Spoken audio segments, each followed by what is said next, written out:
Dumating ang bukang liwayway bilang tanda na ang awa ng Diyos ay nababago sa bawat araw, at habang natutulog pa ang marami, nagsimulang magkulay ang langit na pumukaw sa pag-asa ng isang bagong simula.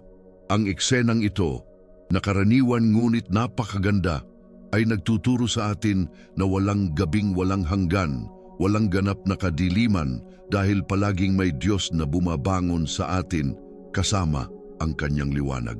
Sa pamamagitan ng nagising at umaasang pusong ito, binubuksan natin ang araw na ito upang pagnilayan ang awit 23, isang salmo na hindi lamang isang tekstong inuulit sa panahon ng sakit, ngunit isang pagtatapat ng pananampalataya at pagtitiwala na sumasaklaw sa mga henerasyon. Ang Panginoon ang aking pastol, hindi ako magkukulang. Wala nang mas makapangyarihang parirala upang simulan ang umaga dahil inilalagay nito sa ating mga kamay ang susi sa tunay na kasaganaan, ganap na umasa sa Diyos. Kapag sinabi natin na ang Panginoon ang ating pastol, hindi lang tayo umuulit ng isang magandang metapora, ngunit inaako natin ang posisyon ng mga tupa na lubos na nagtitiwala sa pangangalaga ng kanilang gabay. Ang mga tupa ay hindi kailangang mag-alala tungkol sa landas dahil ang pastol ang nangunguna sa kanila. Hindi nila kailangang mawalan ng pag-asa para sa pagkain dahil alam ng pastol kung nasaan ang berdeng pastulan. Hindi nila kailangang katakutan ang mga panganib sa lambak dahil ang pastol ay may tungkod upang protektahan at gabayan sila. Ganyan ang buhay ng mga pinipiling magtiwala sa Diyos. Ang kaunlaran sa liwanag ng awit 23 ay nakasalalay sa katiyakang ito. Ang Panginoon ay nagmamalasakit sa akin at sa makatuwid ay hindi ako magkukulang. Ano ang ibig sabihin ng ayaw ko? Nangangahulugan ito na ang lahat ng ating tunay na kailangan ay ibibigay. Hindi ito nangangahulugan na makukuha natin ang lahat ng gusto natin, ngunit ang mahalaga para sa ating buhay at para sa pagtupad sa layunin ng Diyos ay palaging magagamit. Ganap na tinutugunan ng Diyos ang ating mga pangangailangan. Siya ay nagbibigay ng kapayapaan kapag ang ating kaluluwa ay nababagabag, pag-asa kapag ang ating puso ay nasiraan ng loob, lakas ng loob, kapag ang takot ay sumusubok na paralisado tayo, at lakas kapag ang ating mga binti ay hindi na makalakad. Ang kaunlaran na ito ay panloob, espiritual, ngunit ito rin ay nagpapakita ng sarili sa mga praktikal na bagay ng buhay. Ang pangangalaga ng pastol ang tumitiyak na hindi tayo kailanman walang magawa. Habang nagpapatuloy ang salmo, nagsasalita ito sa atin ng luntiang pastulan at tahimik na tubig. Ito ang tagpuan para sa tunay na kaunlaran, pahinga at kapayapaan. Tinutulak tayo ng mundo patungo sa pagmamadali, pagkahapo at pagkabalisa. Patuloy tayong pinipilit na gumawa ng higit pa, makamit ang higit pa at patunayan ang ating halaga sa iba. Ngunit dinadala tayo ng pastol sa ibang lugar. Ginagabayan niya tayo upang magpahinga para sa kaluluwa. Ang mga berdeng pastulan ay hindi lamang pisikal na pagkain, ngunit espiritual na pagkain. Ang mga tahimik na tubig ay hindi lamang mga kalmadong ilog, kundi ang kapayapaan na nagpapakalma sa ating mga iniisip at damdamin. Ang pang-araw-araw na pangangalagang ito mula sa Diyos, ang pinakadakilang kayamanan na maaari nating taglayin. Pagkatapos ay ipinahayag ni David, ibinabalik niya ang aking kaluluwa. Pinatnubayan niya ako sa mga landas ng katuwiran alang-alang sa kanyang pangalan. Dito makikita natin ang pangako ng pagpapanumbalik. Gaano kadalas nakadarama ng pagod, binugbog at nasugatan ng ating kaluluwa sa mga pangyayari sa buhay. Lahat tayo ay nagdadala ng mga peklat ng pagkabigo, pagkawala at sakit. Ngunit nagpanumbalik ang pastol. Hindi niya tayo iniiwan na sira, ngunit muling itinatayo tayo ng kanyang biyaya.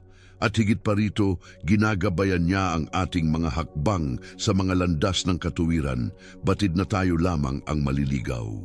Ito ang kasaganaan na hindi pa rin nauunawaan ng marami. Ang umunlad ay hindi lamang upang magtagumpay, ngunit magabayan sa tamang landas, maligtas sa mga pagpili na maghahatid ng pagkawasak, maakay sa mga landas na maglalapit sa atin sa kalooban ng Diyos. Ang Salmo ay nagpapatuloy at umabot sa pinakamalalim na punto nito. Kahit na lumakad ako sa libis ng lilim ng kamatayan, hindi ako matatakot sa kasamaan sapagkat ikaw ay sumasa akin. Ang iyong pamalo at ang iyong tungkod, sila ay umaaliw sa akin. Lahat tayo ay nakaharap sa madilim na lambak. Walang sino man ang dumadaan sa buhay nang hindi nakakaranas ng mga sandali ng sakit, kawalan ng katiyakan o takot. Ngunit ang sikreto ay nasa presensya ng Diyos. Ikaw ay kasama ko. Hindi ang kawalan ng mga lambak ang nagdudulot sa atin ng kasaganaan. Ito ang katiyakan ng presensya ng pastol sa bawat lambak. Kapag kasama natin siya, nawawalan ng kapangyarihan ang takot. Kapag lumalakad siya sa tabi natin, hindi tayo pinaparalisa ng kadiliman. Ang pamalo at tungkod ay hindi mga palatandaan ng kaparusahan, ngunit mga instrumento ng pangangalaga at proteksyon. Ang ginhawang ito ang nagpapatibay sa atin kapag ang lahat ay tila nahuhulog. At pagkatapos, bilang salungat sa kadiliman ng libis, inilarawan ni David ang isang tagpo ng kasaganaan. Ikaw ay naghahanda ng isang dulang sa harap ko sa harapan ng aking mga kaaway. Iyong pinahiran ang aking ulo ng langis, ang aking saro ay umaapaw. Ano ang itinuturo nito sa atin? Ang kasaganaan na iyon ay karangalan din. Kahit na sa harap ng mga kalaban, kahit na sa harap ng mga pangyayari na tila naglalayong sirain tayo, ang Diyos ay naghahanda ng mesa. Ang mesa ay isang lugar ng probisyon, ng komunyon, ngunit din ng tagumpay. Ang Panginoon ang nagpaparangal sa atin bago ang mga hindi naniniwala sa atin, bago ang mga sitwasyong sumubok na ibagsak tayo. Ang langis sa ulo ay tanda ng pagpapahid, ng pagtatalaga, ng pagpapanibago. At ang nag-uumapaw na saro ay naghahayag ng kasaganaan na nagmumula sa itaas. Isang kasaganaan na higit sa kailangan at nagiging isang patutuo sa kagandahang loob ng Diyos. Sa wakas, ang salmo ay nagtapos. Tiyak na ang kabutihan at awa ay susunod sa akin sa lahat ng mga araw ng aking buhay at ako ay tatahan sa bahay ng Panginoon magpakailanman. Ito ay hindi lamang isang malabong pag-asa, ito ay isang katiyakan. Ang kabutihan at awa ay hindi paminsan-minsang bisita, ngunit palagi ang kasama. Kahit saan tayo magpunta, sasamahan nila tayo. Ang kaunlaran ay pagkakaroon ng ganitong katiyakan na hindi tayo mag-iisa, na palagi tayong susundan ng pag-ibig ng Diyos at ang ating kawalang hanggan ay tiyak sa Kanyang presensya. Ito ang pinakadakilang kayamanan, ang pinakadakilang pangako, ang pinakadakilang mana. Habang sinisimulan natin ang araw na ito sa awit 23, inaanyayahan tayong muling i-configure ang ating pananaw sa kaunlaran. Ito ay hindi lamang tungkol sa pagkakaroon, ngunit tungkol sa pagiging pinatnubayan ng pastol, pinanumbalik ng biyaya, pinoprotektahan sa lambak, pinarangalan sa harap ng mga kaaway, sinasamahan ng kabutihan at awa. Ang kaunlaran na ito ay kumpleto dahil ito ay sumasaklaw sa lahat ng mga lugar ng buhay. Kapag ipinahayag natin, ang Panginoon ang aking pastol, pinagtitibay natin na hindi natin kailangang mamuhay sa pagkabalisa dahil nagmamalasakit siya sa atin. Kinikilala natin na hindi natin kailangang lumihis sa maling landas dahil ginagabayan niya tayo. Ipinagtatapat natin na hindi natin kailangang matakot dahil kasama natin siya. Ipinagdiriwang natin na hindi natin kailangang mabuhay sa kakapusan dahil umaapaw ang tasa. Ngayon, nais kong yakapin mo ang katotohanan ito. Hayaan ang bawat salita ng awit na ito na maging buhay sa iyong buhay. Pahintulutan ng pastol na gabayan ang iyong mga hakbang, pagalingin ang iyong mga sugat, i-renew ang iyong lakas, at ihanda ang iyong hapag. Pahintulutan siya na magbuhos ng langis sa iyong ulo at gawin ang iyong tasa na umapaw. Payagan ang kabutihan at awa na sumama sa iyo hindi lamang sa araw na ito, kundi sa lahat ng mga darating na araw. At ngayon, ipikit mo sandali ang iyong mga mata at manalangin kasama ko. Mahal na Panginoon, sa bagong bukang liwayway ay isinusuko ko ang aking buhay sa iyong mga kamay. Kinikilala ko na ikaw ang aking pastol at hindi ako magkukulang. Patnubayan mo ako sa mga landas ng katuwiran. Bigyan mo ako ng pahinga sa mga luntiang pastulan. Pag-inhawahin ang aking pagod na kaluluwa, palakasin mo ako sa madilim na lambak at ihanda mo ako ng isang talahanayan ng tagumpay sa harap ng pakikibaka. Naway mapasa akin ang langis ng iyong pagpapahid at ang aking saro ay mag-umapaw ng kapayapaan, kagalakan at pag-asa. Naway ang iyong kabutihan at ang iyong awa ay sumunod sa akin sa lahat ng mga araw ng aking buhay at naway ako'y manahan sa iyong harapan magpakailanman. Sa pangalan ni Jesus, ang buhay sa kaibuturan nito ay isang paglalakbay na puno ng paikot-ikot na mga landas, matarik na mga dalisdis, malalalim na lambak at pati na rin ang mga bukas na bukid na nasisinagan ng araw. Bawat araw ay may hindi inaasahang bagay at kadalasan ang pakiramdam na nagising tayo ay ang pagpasok natin sa isang bagong labanan nang hindi alam kung saan mismo magmumula ang mga hamon o kung paano sila magpapakita. At sa kontekstong ito, ang awit 23 ay nagiging lubhang kailangan dahil ito ay hindi lamang isang pangako ng pangangalaga, ngunit isang deklarasyon ng pagtitiwala na dapat na baguhin tuwing umaga. Nang sabihin ni David, "Ang Panginoon ang aking pastol, hindi ako magkukulang," itinuturo niya sa bawat isa sa atin na ang tunay na kasaganaan ay hindi ipinanganak mula sa kung ano ang naipon natin sa ating sariling mga kamay, ngunit mula sa patuloy na presensya ng Diyos sa bawat detalye ng ating pag-iral. Ang kasaganaan ay isang salita na madalas na maling pakahulugan na babawasan sa isang materialistiko at limitadong konsepto.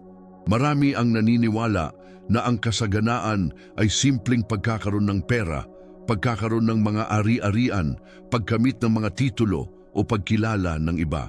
Ngunit kung titingnan natin ang awit 23, makikita natin na ang kasaganaan ay isang bagay na mas malalim.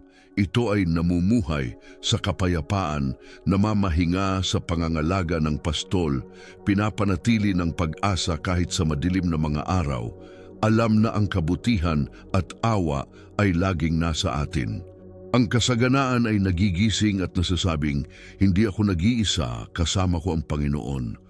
Walang sino man ang maaaring mag-alis ng kaunlaran na ito dahil ito ay ipinanganak ng isang matalik na relasyon sa Diyos, hindi mula sa panlabas na mga pangyayari. Ipinakita sa atin ni David na ang kasaganaan ay direktang nauugnay sa pagtitiwala. Kapag nagsasalita siya tungkol sa mga berdeng pastulan at tahimik na tubig, hindi lang niya inilalarawan ang isang magandang tanawin, ngunit inilalantad niya ang puso ng isang taong nagtitiwala na pinangangalagaan ng Diyos ang lahat. Gaano kadalas tayo naghahanap ng pahinga sa mga maling lugar, sinusubukang punan ng mga bakante ng mga bagay na hindi masisiyahan. Hinahabol namin ang mga layunin, nag-iipon ng mga alalahanin at ginugugol ang aming lakas sa mga pakikibaka na kadalasang hindi idinisenyo para sa amin. At sa huli, nakakaramdam pa rin tayo ng pagod, walang laman at hindi nasisiyahan. Ngunit inaanyayahan tayo ng pastol na huminto, uminom ng buhay na tubig na kanyang iniaalok upang magpahinga sa mga bukid na kanyang inaakay sa atin. Ang kasaganaan ay namumuhay sa kapahingahang ito, itong pampalamig na makikita lamang sa kanyang presensya. Nang isulat ni David, ibinabalik niya ang aking kaluluwa, kinikilala niya na may mga pagkakataon na ang kaluluwa ay napapagod kapag ang espiritu ay nanghihina, kapag ang puso ay nawawalan ng lakas. At sino ang hindi nakaranas nito? Sino ang hindi nagigising na nabibigatan ng mga alalahanin, pakiramdam na walang lakas na harapin ang araw? Ngunit sa mga sandaling ito, lumalapit ang pastol at ibinubuhos ang kanyang pampalamig. Ibinabalik niya ang ating spirito, pinapanibago ang ating pananampalataya at binubuhay muli ang ating pag-asa. Ang pagpapanumbalik na ito ay kasaganaan dahil kung wala ito, hindi tayo maaaring sumulong. Ito ang pagpapanumbalik na nagpapahintulot sa atin na iangat ang ating mga ulo, huminga ng malalim at sabihing, kaya ko pa ring magpatuloy dahil kasama ko ang Panginoon. At kapag ang buhay ay humahantong sa atin upang harapin ang mga lambak ng anino ng kamatayan, iyon ay kapag ang banal na kasaganaan ay nagpapakita ng sarili nitong pinakamakapangyarihan. Ang lambak ay kumakatawan sa mga sandali na wala tayong nakikitang daan palabas, kapag ang kadiliman ay tila nakasusuka, kapag ang kalungkutan ay mabigat sa ating mga balikat. Ngunit sinabi ni David, hindi ako matatakot sa kasamaan, sapagkat ikaw ay kasama ko. Ito ang diwa ng espiritual na kaunlaran, ang presensya ng Diyos sa mga lambak. Talo man tayo, naghihirap man, hindi man natin maintindihan, may kapayapaang higit sa lahat ng pangunawa, may kasiguraduhan na hindi tayo pababayaan. Ang kasaganaan ay tumatawid sa lambak nang hindi nilalamon ng takot dahil alam nating may pastol na humahawak sa ating kamay. Higit pa rito, binanggit ni David ang mesang inihanda sa harap ng mga kaaway. Isa ito sa pinakamakapangyarihang mga talata sa Salmo dahil ipinapakita nito sa atin na ang kaunlaran ay hindi lamang kaligtasan, kundi tagumpay. Hindi lamang tayo tinutulungan ng Diyos, pinararangalan niya tayo. Naghahanda siya ng mga mesa sa hindi malamang na mga lugar. Itinataas tayo sa mga sitwasyon kung saan inaasahan ng marami ang ating pagkatalo at binibigyan tayo ng dignidad kapag naniniwala tayong wala tayong magawa. Ang kasaganaan ay ang makaupo sa hapag na inihanda ng Diyos, batid na hindi ito merito ng tao, ngunit banal na biyaya. At kapag ang saro ay umapaw, ito ay tanda na ang kanyang kabutihang loob ay walang hangganan. Ang pastol ay hindi lamang nagbibigay ng sapat, siya ay nagbubuhos ng kasaganaan. Inaapaw niya ang ating buhay ng kapayapaan, kagalakan at pag-asa. Ngunit marahil, ang pinakadakilang deklarasyon ng kasaganaan sa awit 23 ay dumating sa pagtatapos nito. Tunay na ang kabutihan at awa ay susunod sa akin sa lahat ng mga araw ng aking buhay. Ito ay patuloy, araw-araw, patuloy na kasaganaan. Ito ay hindi isang pangako para sa ilang araw, ngunit para sa bawat araw. Saan ka man magpunta, ang kabutihan at awa ay lumalakad sa likuran mo, tulad ng mga anino na hindi umaalis. Ibig sabihin, anuman ang mangyari ngayon, makatitiyak kang magiging mabuti at mahabagin ang Diyos sa iyo. At kapag ang buhay sa mundong ito ay nagwakas, ang pangako ay umaabot hanggang sa kawalang hanggan. Ako ay tatahan sa bahay ng Panginoon magpakailanman. Ito ang walang hanggang kaunlaran, ang uri na hindi nagtatapos sa kamatayan, ngunit nananatili magpakailanman sa presensya ng Diyos. Ngayon, habang nakikinig ka sa mensaheng ito, hayaan ang awit 23 na higit pa sa mga salita. Hayaan itong maging isang karanasan. Hayaang gabayan ng pastol ang iyong mga hakbang, ibalik ang iyong kaluluwa, ihanda ang iyong hapag at gawing umapaw ang iyong tasa. Isuko ang iyong mga alalahanin, iyong mga takot at iyong mga kawalang katiyakan at magpahinga sa piling ng isa na nangako na hinding-hindi pababayaan ang kanyang mga tupa. Bago tapusin ang sandaling ito, nais kong buksan ang aking puso sa inyo na sumusunod sa akin. Kung ang salitang ito ay nagsalita sa iyong buhay, kung ang awit 23 ay muling nag-aalab ng pag-asa sa iyong puso, gusto kitang anyayahan na lumakad palapit sa amin. Ito ay hindi lamang tungkol sa pagpindot sa subscribe button, ngunit tungkol sa pagiging bahagi ng isang pamilya na nagdarasal ng sama-sama, na nagbabahagi ng pananampalataya, na umaasa sa mga pangako ng Diyos. Mag-iwan ng komento na nagsasabi sa amin kung paano nakikipag-usap ang salmo na ito sa iyo ngayon, dahil ang iyong karanasan ay maaaring ang sagot na kailangan ng isang tao na huwag sumuko. Dito, ang bawat tao ay mahalaga, ang bawat kwento ay may halaga, at ang bawat panalangin ay nagbubuklod sa atin sa harap ng Diyos. Sumama ka sa amin, ibahagi ang iyong pananampalataya at hayaan ang pastor na gamitin ang iyong buhay upang maantig ang ibang mga puso. Alam na alam ng puso ng tao ang pakiramdam ng lambak. Ang lambak ay ang lugar kung saan ang mga bundok ay tila nagsasara sa paligid natin, kung saan ang liwanag ay mabagal na dumating, kung saan ang mga tunog ay mas mabibigat, at kung saan ang kalungkutan ay tila dumarami. Lahat tayo sa isang punto ay dumaan sa mga lambak na ito. Ito ang mga panahon sa buhay na nahaharap tayo sa mga hindi inaasahang sakit, masakit na pagkawala, krisis sa pamilya, kahirapan sa pananalapi, o tahimik na labanan sa isip na tila walang katapusan. Ang lambak ay hindi lamang isang pisikal na lugar. Ito ay higit sa lahat ay isang estado ng pag-iisip, isang paglalakbay na humaharap sa ating mga pinakadakilang kahinaan at nagtatanong sa atin kung tayo ay makakapagtiis. At tiyak na sa puntong ito, ang awit 23 ay naging isang angkla para sa mga naniniwala dahil mariing ipinahayag ni David, "Kahit na lumakad ako sa libis ng lilim ng kamatayan, hindi ako matatakot sa kasamaan sapagkat ikaw ay kasama ko." Ang mga salitang ito ay hindi teorya. Sila ay karanasan. Alam niya kung ano ang pakiramdam ng napapaligiran ng mga kaaway. Naramdaman ang bigat ng kamatayan na nakaabang, ngunit nagawa niyang magtiwala na ang presensya ng pastol ay sapat na upang pawiin ang takot. Ang deklarasyon ng pagtitiwala na ito ay nagtuturo sa atin na ang kasaganaan ay hindi ang kawalan ng mga lambak, ngunit ang presensya ng Diyos sa kanila. Madalas nating binibigyang kahulugan ang kasaganaan bilang isang landas na walang mga hadlang, isang buhay na walang luha, isang hinaharap na walang kawalan. Ngunit iba ang biblikal na kaunlaran.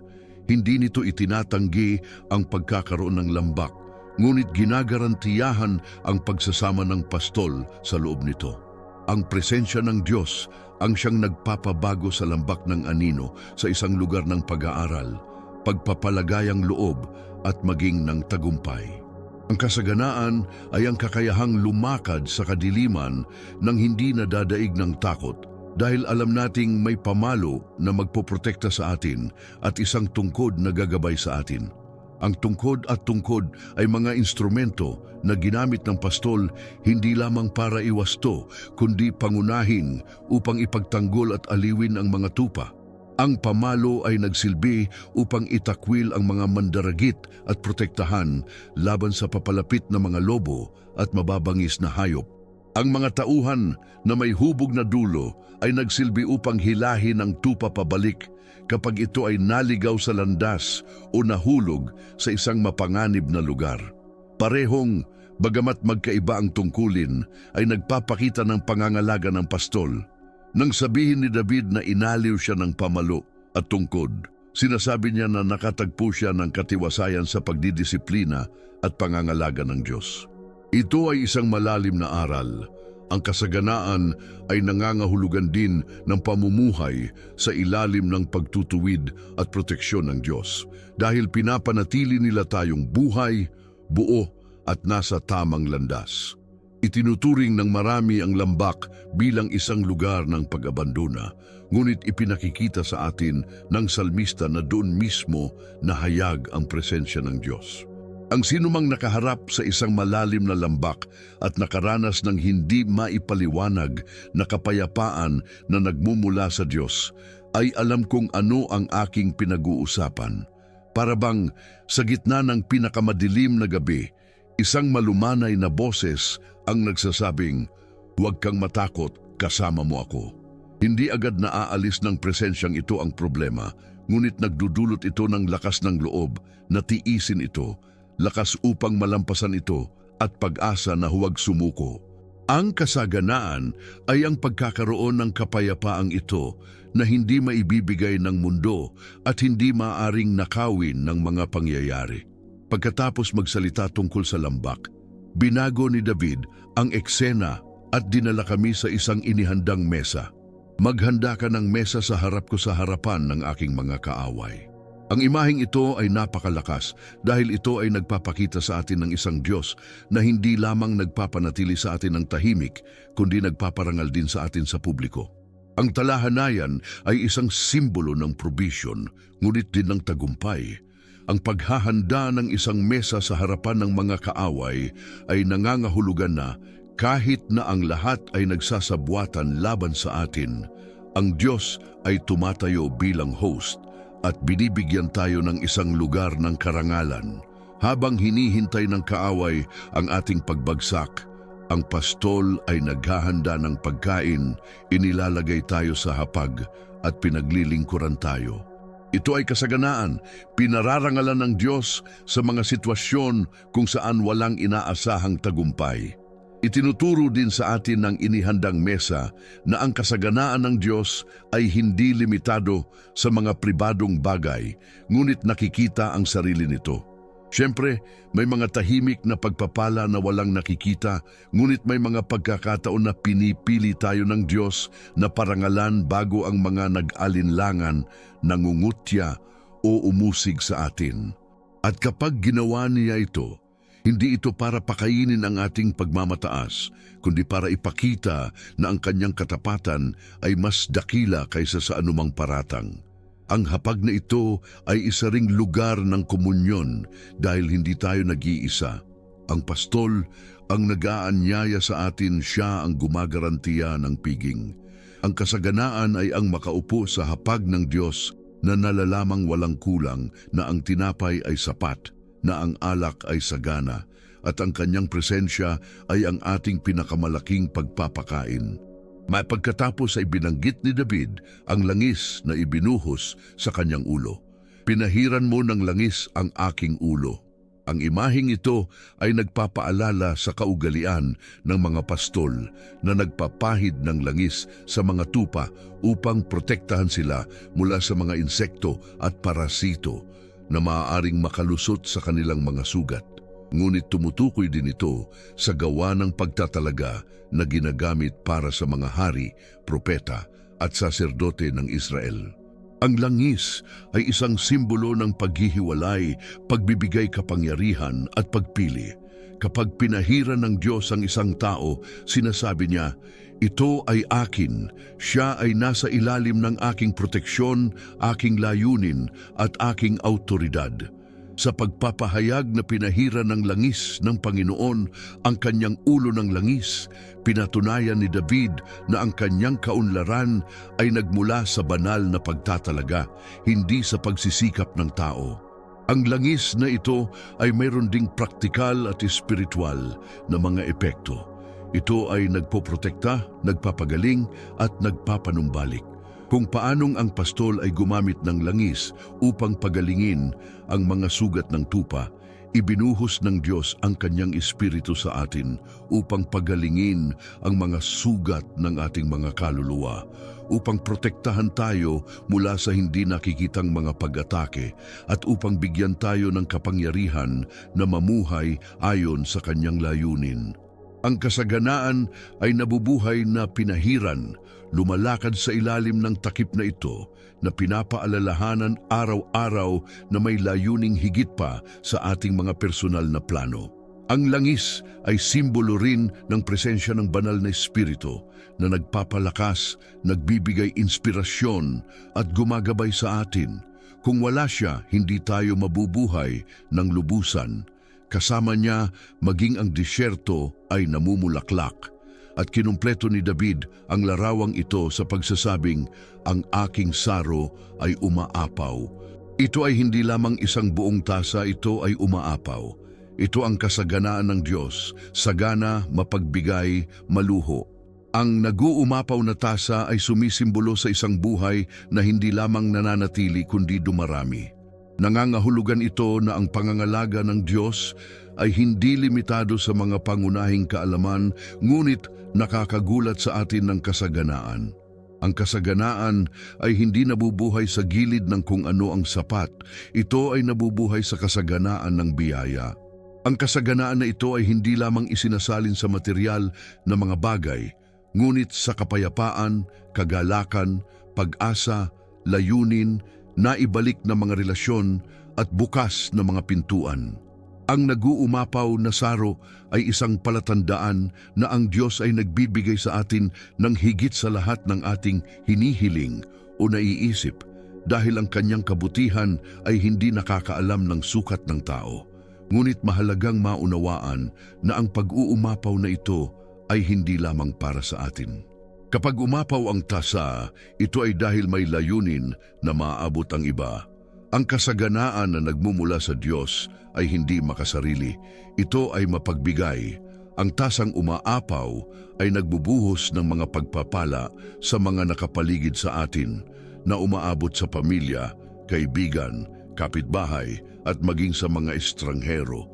Ang kasaganaan ay ang pagiging channel para sa Diyos na nagpapahintulot sa kasaganaan na ibinibigay niya sa atin na maibahagi, dumami at maipamahagi sa buhay ng iba. Ito ay namumuhay ng may bukas na puso. Batid na kapag mas pinagpapala natin, mas nararanasan natin ang daloy ng biyaya. Kaya ang lambak, ang mesa, ang langis at ang tasa ay nagpapakita sa atin na ang kasaganaan ay isang kumpletong proseso. Hindi niya binabaliwala ang mga lambak, ngunit ginagarantiyahan ang kanyang presensya. Hindi niya iniiwasan ang mga kaaway, ngunit naghahanda ng mga mesa sa harap nila. Hindi siya nagkukunwaring wala kaming mga sugat, ngunit pinahiran niya ang aming mga ulo ng kagalingan at banal na langis. At hindi niya kami hinayaang mamuhay ng sapat lang, ngunit binibigyan niya kami ng umaapaw na mga tasa. Ito ang Diyos ng awit 23. Isang Diyos na hindi nagkukulang, na hindi umaalis, na hindi sinusukat ang kanyang pag-ibig sa kakapusan, ngunit nagbubuhos ng biyaya sa atin ng sagana. Gusto kong isipin mo ang iyong sarili na nakaupo sa hapag na inihanda ng Panginoon, kahit na ang mga kaaway ay nasa paligid. Gusto kong madama mo ang langis na ibinuhos sa iyong ulo, na nagpapanibago sa iyong lakas at nagpapatunay sa iyong tungkulin. Nais kong hawakan mo ang nag-uumapaw na tasa, hindi lamang para uminom, kundi upang ibahagi. Ito ang kaunlaran na nais ng Diyos para sa iyo. Isang kaunlaran na hindi limitado sa kung ano ang nakikita ng mata, ngunit nakaugat sa pangangalaga ng walang hanggang pastol. Ang puso ng tao ay naghahangad ng katiwasayan, kapayapaan at kahulugan. Araw-araw tayong gumising na nahaharap sa isang serye ng mga pagpipilian at responsibilidad na tila nagtutulak sa atin sa mga direksyon na hindi natin laging alam na ang pinakamahusay. Ang modernong buhay ay nakulong sa patuloy na presyon, sa mga pangangailangan para sa pagganap, sa pagpaparami ng mga takot.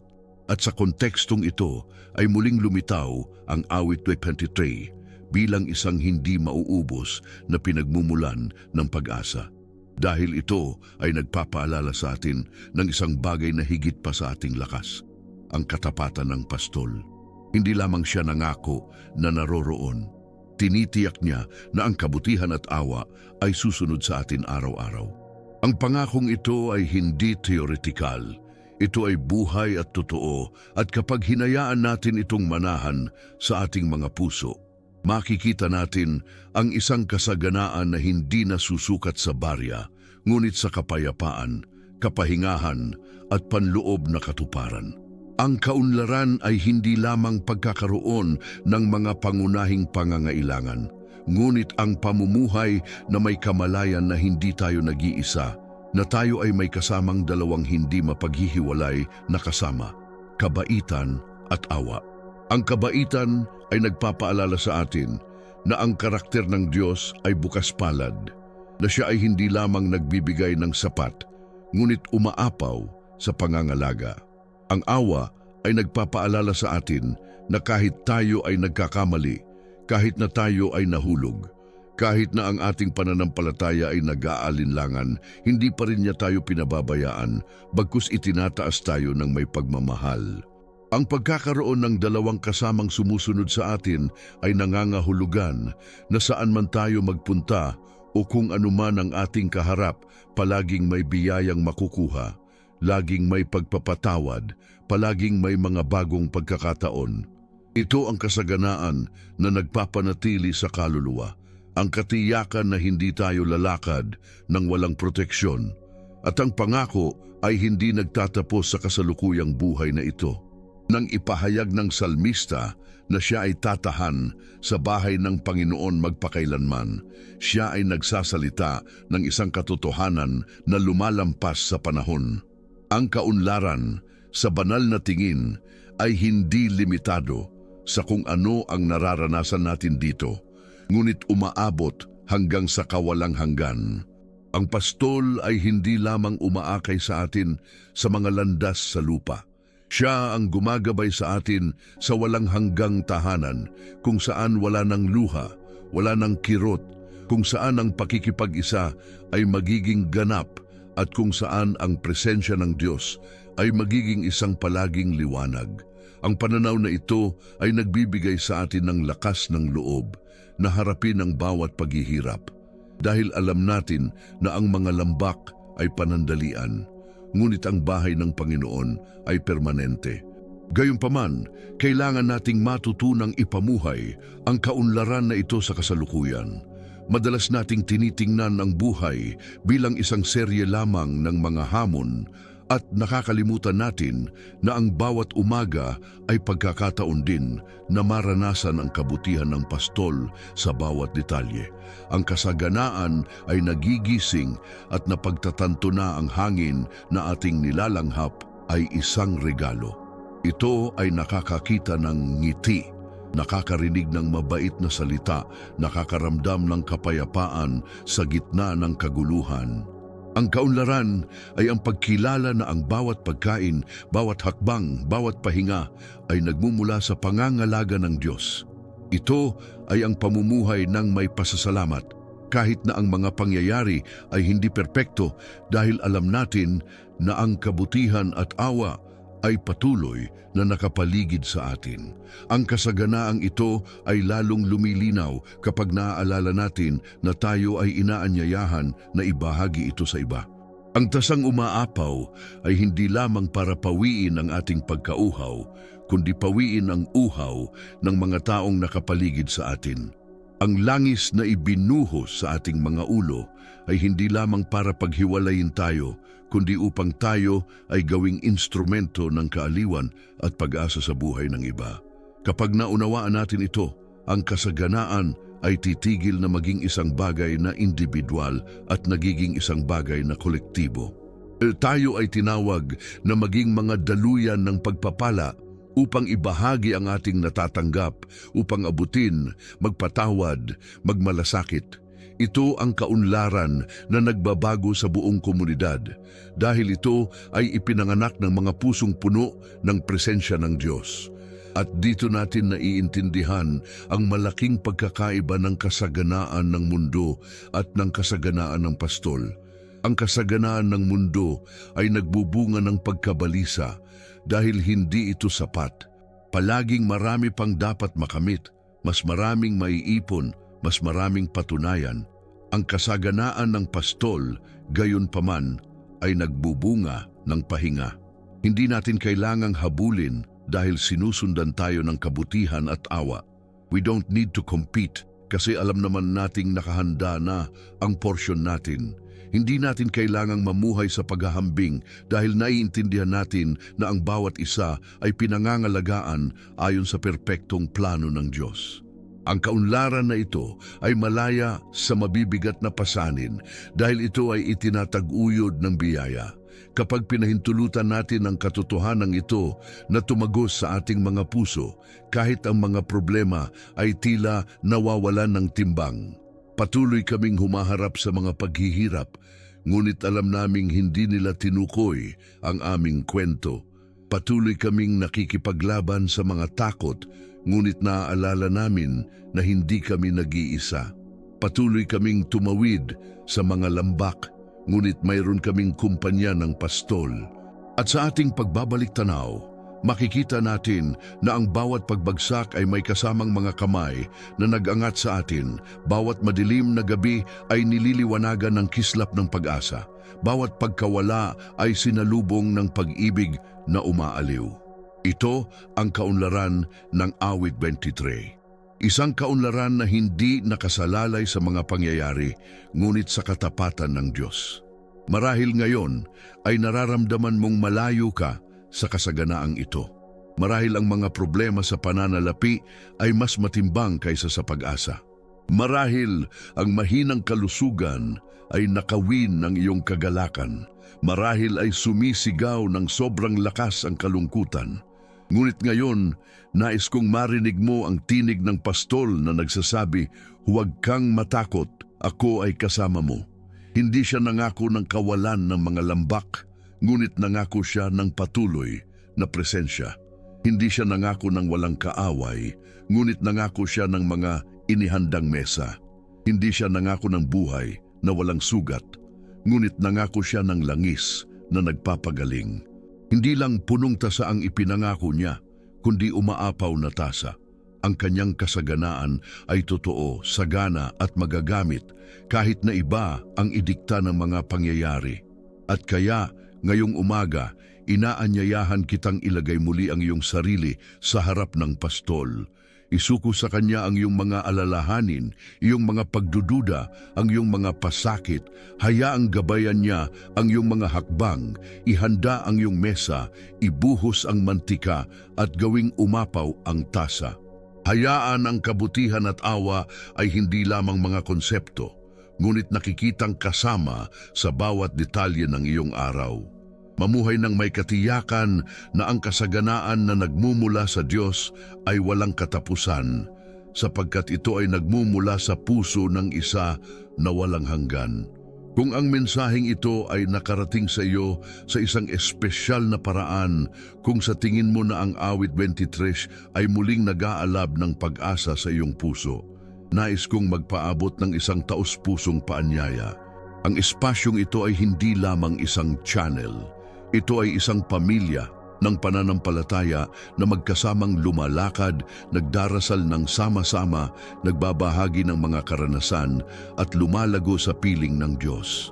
Mag-subscribe hindi lamang upang makatanggap ng mga video, ngunit upang maging bahagi ng isang bagay na mas malaki, upang maging sa komunyon, upang mapaalalahanan araw-araw na hindi ka nag-iisa sa paglalakbay na ito. Mag-iwan ng komento na nagsasabi kung paano nagsalita ang salitang ito sa iyong puso dahil ang iyong kwento ay maaaring ang sagot na kailangan ng isang tao upang magpatuloy. Dito, mahalaga ang bawat buhay, bawat patutuo ay may halaga at sama-sama nating mapalakas ang pananampalataya ng bawat isa. Ang Awit 23 ay higit pa sa isang hanay ng mga talatang isinasaulo sa mga panahon ng paghihirap.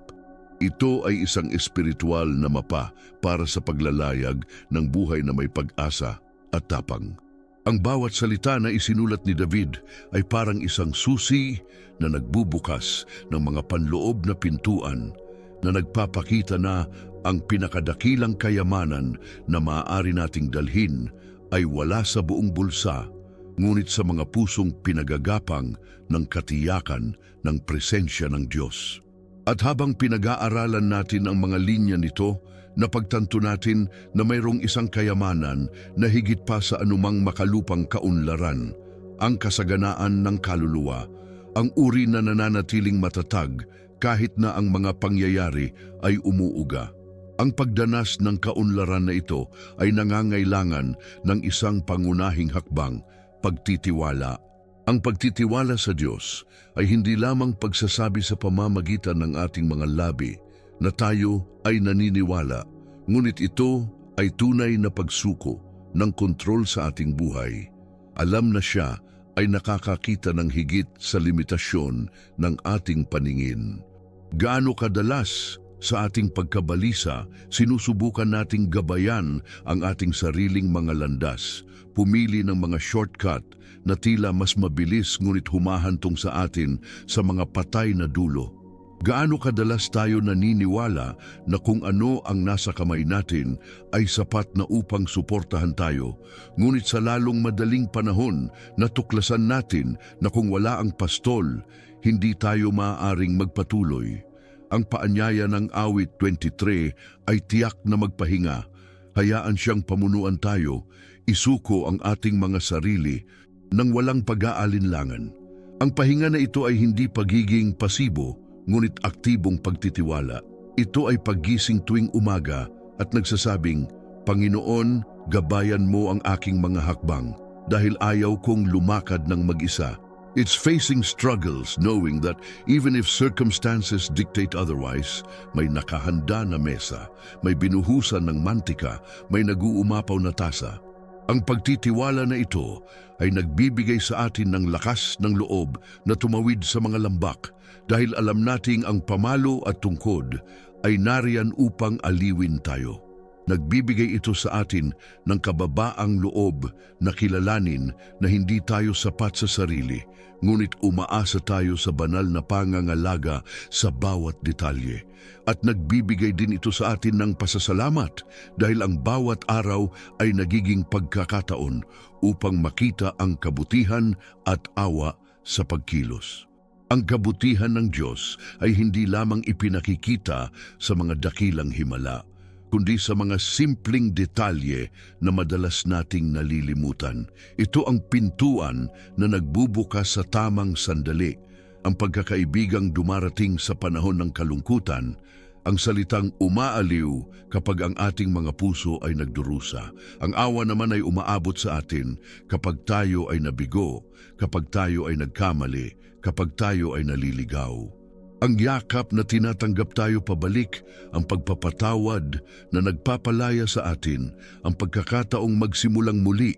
At kapag naiintindihan natin na ang dalawang ito ay sumusunod sa atin araw-araw, napagtanto natin na walang kahit isang sandali sa ating buhay na tayo ay walang magawa.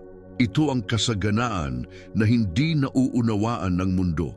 Ang pamumuhay ng may katiyakan na ang pag-ibig ng Diyos ay permanente. Ngunit ang pamumuhay sa kasaganaang ito ay nagpapahiwatig din ng pagbabahagi. Ang nag-uumapaw na tasa ay hindi lamang para hangaan, ito ay ibuhos sa iba. Kapag naabot tayo ng pangangalaga ng pastol, hindi natin ito maitatago sa ating sarili. Kailangan nating abutin ang mga nagdurusa, kailangan nating ibahagi sa mga nagugutom, kailangan nating aliwin ang mga nagdadalamhati. Ang banal na kasaganaan ay mapagbigay, ito ay komunal, ito ay nakakahawa. Hindi nito nililimitahan ang sarili sa pagpuno sa mga individual na puso, ngunit naglalayong baguhin ang mga kapaligiran, pamilya at buong komunidad. Ang isang maunlad na buhay ay isang buhay na nagpapala, nagbibigay liwanag at nagpapalakas sa iba. Ito ang dahilan kung bakit ang awit 23 ay napakahalaga sa anumang edad. Sa mundong sinusukat lamang ang tagumpay sa pamamagitan ng mga numero at tagumpay, inaanyayahan tayo nitong sukatin ang kaunlaran sa pamamagitan ng kapayapaan, pag-asa, pagtitiwala at pakikipag-isa. Habang sinasabi ng mundo na ang kasaganaan ay tungkol sa pag-iipon, ang sabi ng awit ang kasaganaan ay tungkol sa pagtitiwala. Habang sinasabi ng mundo ang kasaganaan ay tungkol sa pakikipagkompetensya, ang awit ay nagsasabi na ang kasaganaan ay tungkol sa pagpapahinga. Habang sinasabi ng mundo na ang kasaganaan ay tungkol sa pagkapanalo ng mag-isa, sinasabi ng awit na ang kasaganaan ay tungkol sa paglalakad kasama ang pastol. Ang pagbaligtad na ito ng mga halaga ay nagpapalaya dahil inaangat nito ang bigat ng paghahambing at inilalagay tayo sa gaan ng biyaya. At ang biyayang ito ay nagpapakita ng sarili sa kasalukuyan at sa hinaharap. Sa kasalukuyan, ito ay nagpapanatili sa atin ng kabutihan at awa. Sa hinaharap, ginagarantiyahan nito ang isang tirahan sa bahay ng Panginoon. Wala nang hihigit pang kaunlaran kaysa dito, ang pagkaalam na ang kawalang hanggan ay tiyak. Lahat ng mabubuting bagay na nakamit natin dito ay panandalian, ngunit ang presensya ng Diyos ay walang hanggan. Ang lahat ng mga tagumpay na ipinagdiriwang natin dito ay pansamantala, ngunit ang buhay kasama ang pastol ay walang katapusan. Ito ang pangakong gumagabay sa atin sa mga lambak na may pananampalataya, dahil alam natin na ang huling hantungan ay hindi kadiliman, kundi isang bahay na naliliwanagan ng walang hanggang presensya ng Panginoon. Sa makatuwid, ang pamumuhay sa liwanag ng awit 23 ay pamumuhay ng walang takot. Hindi dahil ang mga problema ay hindi na umiral, ngunit dahil ang presensya ng pastol ay mas dakila kaysa sa kanila. Ito ay pamumuhay ng walang pagkabalisa, hindi dahil nasa atin ang lahat ng sagot, ngunit dahil alam natin na alam ng gabay ang daan. Ito ay namumuhay ng walang kawalan ng pag-asa, hindi dahil hindi tayo nabibigo, ngunit dahil laging nararating tayo ng awa. Ito ang masaganang buhay, hindi perpekto, ngunit puno ng biyayang nagpapanatili sa atin sa bawat hakbang. At kung ngayon ay nararamdaman mo na ang kaunlaran ay tila malayo, tandaan na hindi ito nakasalalay sa iyo, ngunit sa pastol. Siya ang naghahanda ng mesa na nagbubuhos ng langis, na pumupuno sa saro, na ginagarantiyahan ang kumpanya ng kabutihan at awa. Ang kailangan mo lang gawin ay magtiwala, sumuko at magpahinga. Gaano man karaming mga lambak ang kailangan mong tawirin, kahit gaano pa karami ang mga kaaway na bumangon, kahit ilang beses ka pa ring makaramdam ng takot, nandiyan ang pastol. Ito ang katiyakan na nagbibigay sa atin ng kapayapaan. Ito ang katiyakan na nagbibigay sa atin ng pag-asa. Ito ang katiyakan na nagbibigay sa atin ng lakas. Ang espiritual na buhay ay hindi lamang binubuo ng mga sandali ng pagsamba o tahimik na panalangin, ngunit ng bawat detalye ng pang-araw-araw na buhay kung saan pinipili ng puso na magtiwala sa pastol. Kapag tayo ay nagising na napagtagumpayan na ng mga alalahanin, kapag ang ating gawain ay humaharap sa atin ng walang humpay na mga kahilingan, kapag ang pamilya ay humihingi ng pasensya at pagmamahal na tila lampas sa ating kakayahan, ito ay sa larangan ng pang-araw-araw na buhay na ang awit 23 ay nagiging praktikal na gabay. Ito ay hindi lamang aliw para sa mga libing o isang paalala sa mga oras ng pagluluksa, ngunit buhay na gabay para sa bawat madaling araw. Ang pagsasabi na ang Panginoon ang ating pastol at hindi tayo magkukulang ay isang deklarasyon na dapat hubugin ang ating mga desisyon, salita, ugali at maging ang paraan ng pagtingin natin sa ating sarili. Kung ang Panginoon ang aking pastol, hindi ko na kailangang mabuhay sa ilalim ng bigat ng pagkabalisa. Nangangahulugan ito na bago ako magsimula sa trabaho, bago ko magdagdag ng mga numero at kalkulahin ng aking lakas, nagpapahinga ako sa katiyakan na siya ay gumagabay na sa araw. Binabago ng ugali na ito ang paraan ng pagharap natin sa mundo. Sa halip na gumising sa takot sa kung ano ang mawawala, gumising tayo na may pasasalamat sa kung ano ang ibinigay niya. Sa halip na mamuhay sa isang takbuhan para sa mga tagumpay, natututo tayong lumakad sa bilis ng pastol. Alam na siya ay hindi huli o maaga, ngunit laging dumarating sa perpektong oras. Ang pagtitiwala na ito ay isang pang-araw-araw na ehersisyo at bawat umaga ay isang pagkakataon upang maisagawa ito muli. At kapag ang salmista ay nagsasalita tungkol sa mga luntiang pastulan at tahimik na tubig, hindi lamang siya nagbubunga ng mga bukolik na imahe. Tinatawagan niya tayo na humingi ng malalim na pahinga na higit pa sa pisikal. Marami ang nabubuhay ng pagod hindi dahil sila ay nagtatrabaho ng husto, ngunit dahil sila ay nagdadala ng emosyonal at espiritual na mga pasanin na napakabigat. Inaanyayahan tayo ng pastol na ilatag ang mga pasanin at magpahinga sa Kanya. Ito ang kasaganaan na hindi mabibili, ang kapayapaan ng isip na hindi maalis ni numan. At kapag naranasan natin ang kapayapaang ito, nagbabago ang ating buhay mula sa loob palabas na makikita sa ating trabaho, sa ating mga relasyon at maging sa ating pisikal na kalusugan. Dito rin sa kontekstong ito, naiintindihan natin ang kahalagahan ng pagpapanumbalik ng kaluluwa. Lahat tayo sa isang punto nakakaramdam ng pagkasira. Maaaring ito ay mula sa pagkawala ng isang mahal sa buhay, isang malalim na pagkabigo o isang pagkakamali na nagdulot sa atin ng pagkakasala. Ngunit hindi tayo iniiwan ng pastol. Pinapaginhawa niya ang ating kaluluwa, ibinabalik ang ating dignidad at binibigyan tayo ng lakas ng loob na magsimulang muli.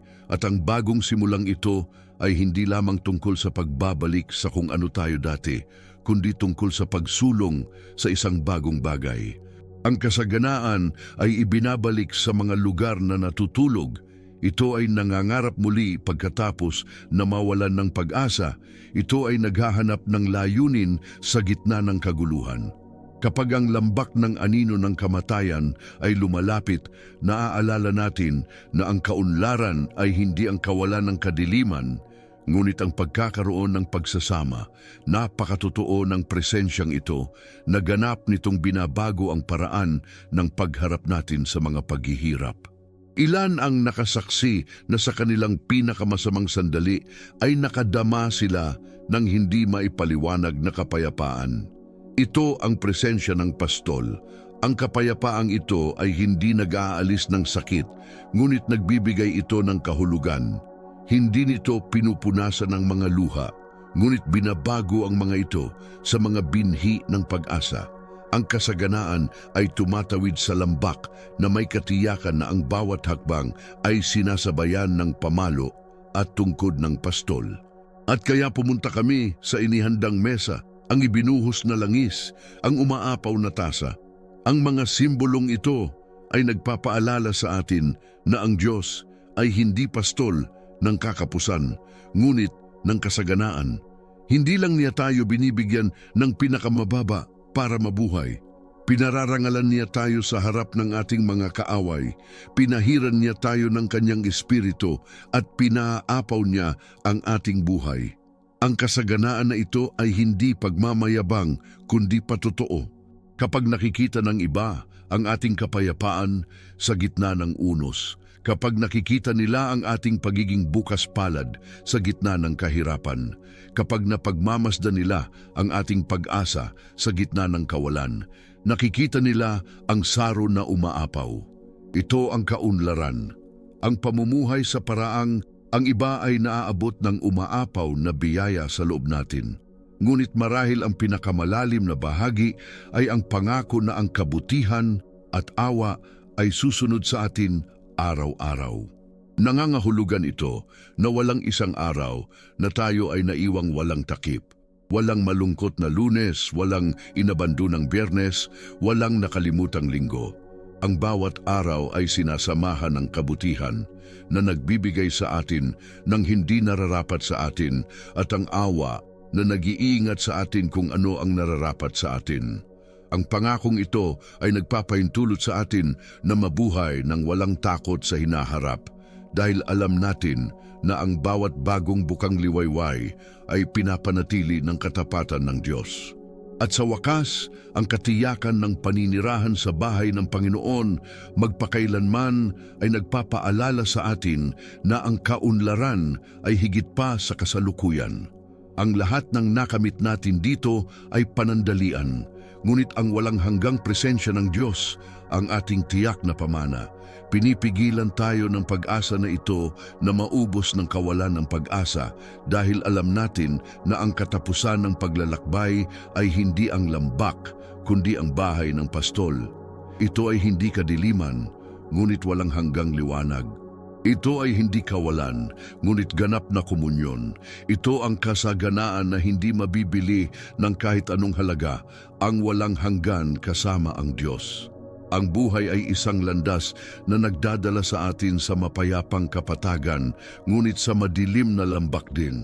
Ito ay isang paglalakbay na puno ng mga sorpresa, pagtatagpo at pamamaalam, mga tagumpay at pagkalugi. Sa gitna ng lahat ng ito, ang awit 23 ay umaalingaw-ngaw tulad ng isang kumpas na tumuturo sa tunay na hilaga ng pag-iral. Hindi tayo lumalakad ng mag-isa. Mayroon tayong pastol. Sinisikap ng mundo na kumbinsihin tayo na ang kasaganaan ay kasing kahulugan ng akumulasyon, kapangyarihan at pagkilala. Ngunit ang tinig ng pastol ay nagpapaalala sa atin na ang kaunlaran ay higit sa lahat, kapahingahan, presensya, pagtitiwala at kawalang hanggan.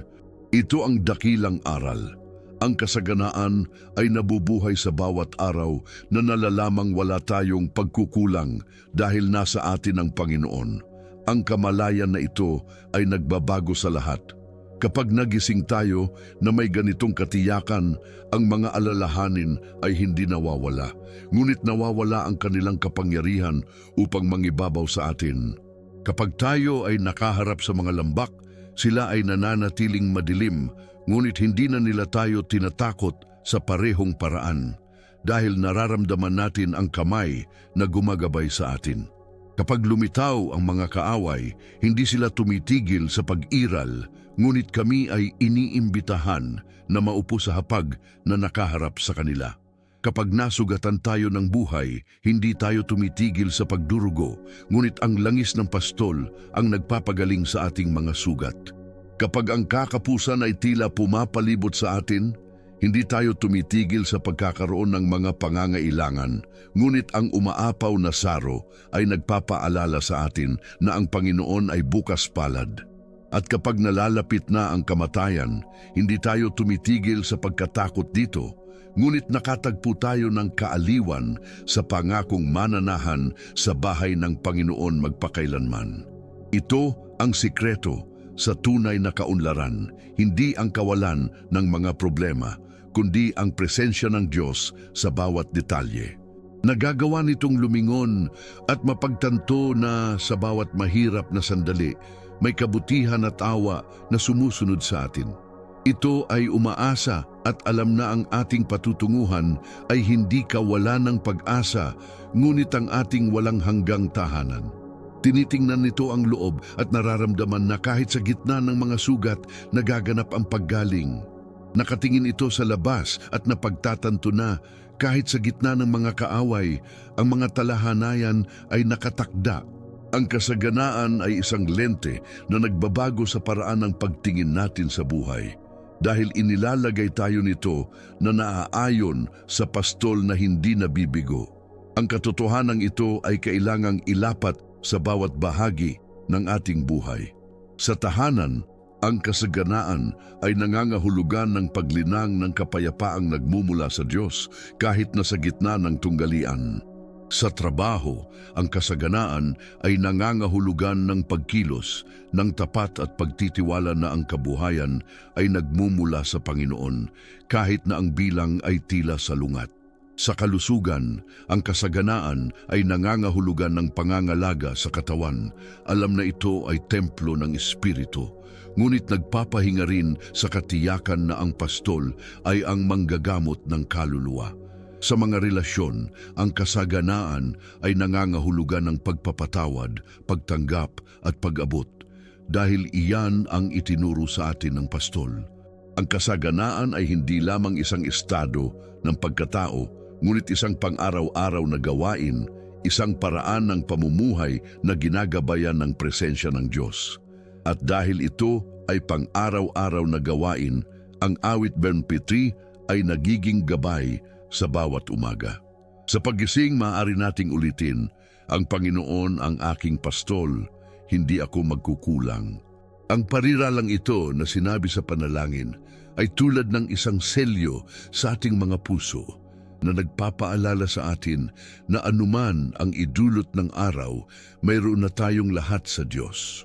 Maaari nating ipagpatuloy ang pagsasabing, pinahihiga niya ako sa luntiang pastulan, inaakay niya ako sa tabi ng tahimik na tubig.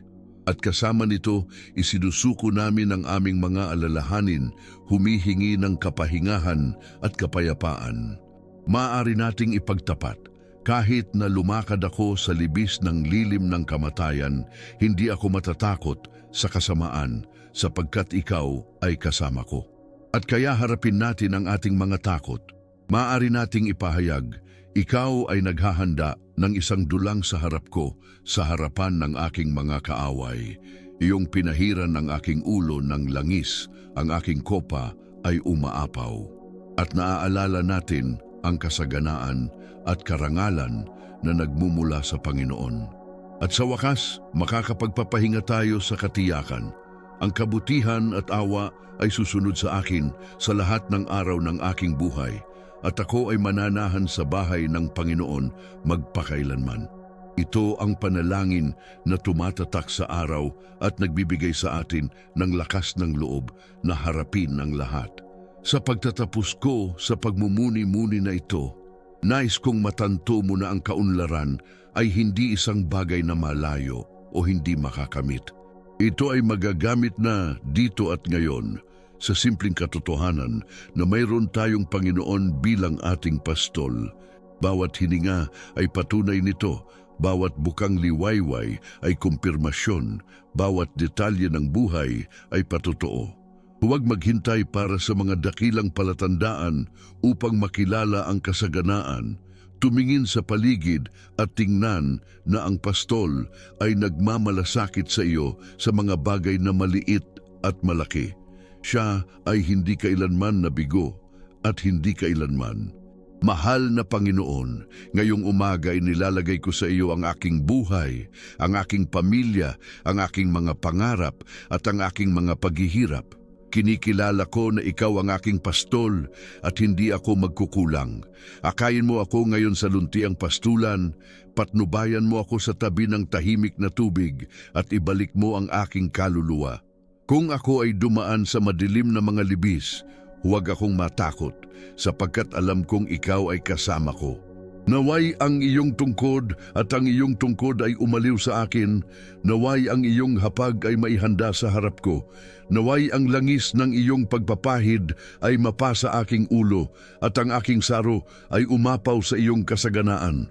Sumama nawa sa akin ang kabutihan at awa sa araw na ito, at sa lahat ng mga araw na darating, at higit sa lahat, Panginoon, naway hindi ko makalimutan na ang aking tunay na kaunlaran ay nasa iyo, at ang aking pinakahuling tadhana ay ang tumira sa iyong tahanan magpakailanman.